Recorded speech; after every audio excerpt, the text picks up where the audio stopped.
Hello dear students, how are you? How is your lockdown time going on? I think you people must be right now busy with your studies from of all other subjects. Yes, but we have to do that. So with this, let us begin with our next video of our second chapter. In our earlier video, we have seen about the agriculture sector. After independence, how our agriculture sector got improved and how the government took the measures to make it better. For that, what the first thing the government did, the government introduced the 5-year plans. Okay, so and all our economists also tried to make the things better to improve our economy. Later on, what happened in our 5-year plan, what the government did, the government tried to see in which all sectors we have to improve more. After the introduction of 5-year plan, the government thought that which all sectors we have to focus more for the betterment of our economy. For that, the first thing that was done was to see our agriculture sector in what more way it can be improved. So for that, what was done? Some reforms were made in our Indian agriculture sector. Now, as you can see, reforms in Indian agriculture. Today is our that topic. Now, what is the meaning of this reform? Reform means to form once again, to make any plan, change, to make any new plans or policies. Means any change in a particular plan is known as reforms. So we are going to see in our agriculture sector what all changes were made in the plans and policies of the government. For that, what the government introduced, first of all, when we talk about reforms in Indian agriculture sector, the reforms which were introduced was land reforms. Now let us see what is this land reforms. Now land reform means what? Land reform means relating to land. Any reforms which are related to land, any change which is related to land means all the things, all new things which could be created, and why is it created, so that the earlier problems can be overcome. Now in this land reforms, how the land reforms were done means, first point was over here was abolition of intermediaries. Now just understand the meaning of this intermediary, students. Intermediaries means what? In our first chapter you have studied that. In our first chapter we have studied about the zamindari system. Now what is that zamindari system, students? You must be knowing. During the time of Britishers, what the Britishers did, they put the zamindars in between. For suppose a particular farming field is there, they introduced the zamindars. What the zamindars used to do, they used to appoint the farmers, and the farmers used to do the production, and whatever output was coming, they used to collect it in the form of lagan and produce it to the East India Company. So with this, when this was going on, our productivity was not increasing. Why it was not increasing, children? Because the farmers used to think whatever good production they are going to do, or how much of effort if they will do for the improvement of their land, they are not going to get any benefit. Why they won't get any benefit? Because maximum amount of the portion will be handed over to the East India Company. So they were not taking any initiative for the betterment of their productivity. So when the government saw this, what the government did, that to increase the productivity of a particular land, the government removed the zamindari system. Means zamindari system was removed completely from our agriculture sector. Why? So that our production can increase, because now the farmers used to think, yes, this land belonged to them, so now they can very well easily concentrate, or they can put more efforts for the production on their particular land. Suppose, for example, I am working in a shop and I am getting a salary of say about 5,000 or 10,000 rupees. Once I feel that this shop is owned by me, I am not working as an employee, suppose this shop is being owned by me, then what I am going to do, I will do my best to improve the sales of the shop, because I am the owner now. So in the same way, now the farmers were the owner of the land, they thought that they can do the maximum good production for the betterment of their land. Second point come over here is ceiling on land holdings. Now just see, students, what is the meaning of ceiling on land holdings? Ceiling means what? Rok laga dena. अपनी land पे रोक लगा देना. It refers to fixing of the amount of land that an individual can hold.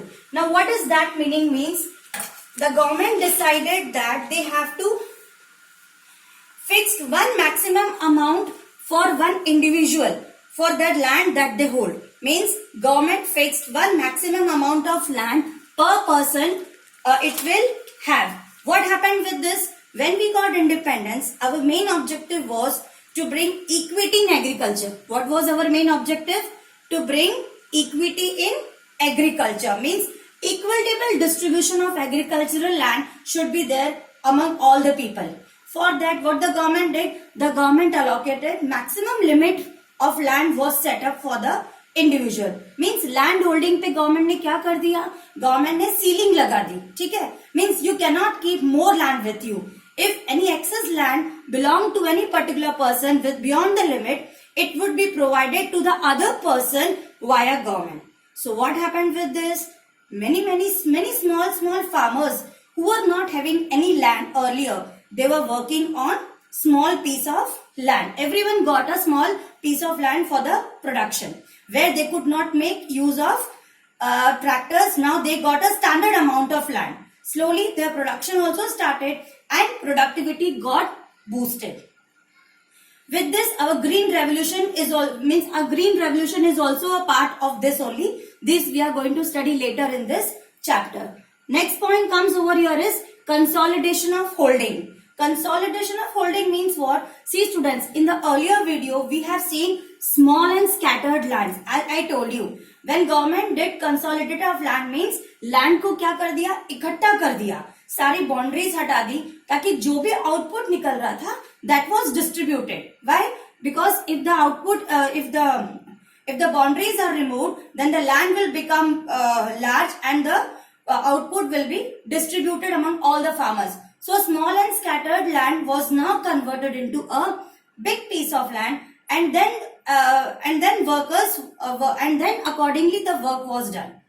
Next was over here is cooperative farming. Cooperative farming means what? Joint farming, collective farming. Jointly or collectively the farmers did the purchasing, you can say. For example, suppose if a farmer goes to buy 1 kg of tomato, suppose the price for example says about 12 to 15 rupees per kg.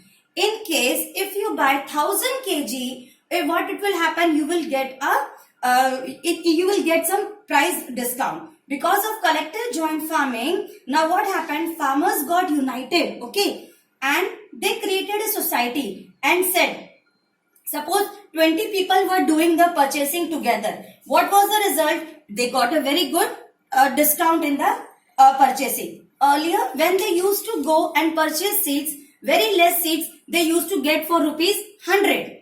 Now they demanded more seeds. So what happened? Quantity increased and per unit cost decreased. Means rupees 70 seeds they were getting because of bulk purchasing. Because they were purchasing in bulk, so they were getting the seeds for rupees 70. Earlier they were paying 100 rupees for that. So because they were purchasing in bulk, so per unit cost reduced for a farmer and he got extra 30 rupees profit before doing the farming. Why? Because they were doing cooperative farming or collective farming.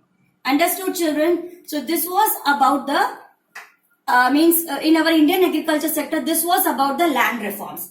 Now we will also see the general reforms. Now what are these general reforms? Means what? On a normal page relating to agriculture, what all facilities the government made? Means relating to agriculture, what facilities the government made? First facility what the government made was expansion of irrigation facility. Now what is this expansion of irrigation facility? See students, in the earlier topic, in the problems, we saw that we were having lack of irrigation facility. Now in this expansion of irrigation means government provided them irrigation facility. Why? Because earlier the farmers were only dependent on rain, which was very difficult for them to do the production. So to provide irrigation facility, government provided them tube wells and different facilities were also provided to farms for supplying the water.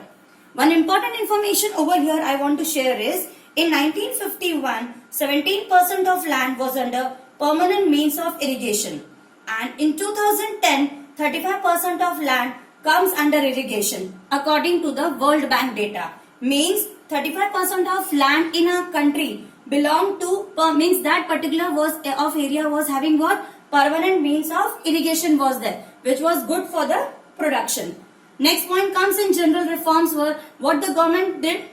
Now they introduced institutional credit. Now what is this institutional credit? In the earlier video, students, we have seen in problems of agriculture what were the difficulties that were faced by the small farmers in getting the credit. What they used to do? They used to go to the small money lenders. They used to ask them for the credit, and the money lenders in return used to charge them a very high rate of interest. So government work was to remove that.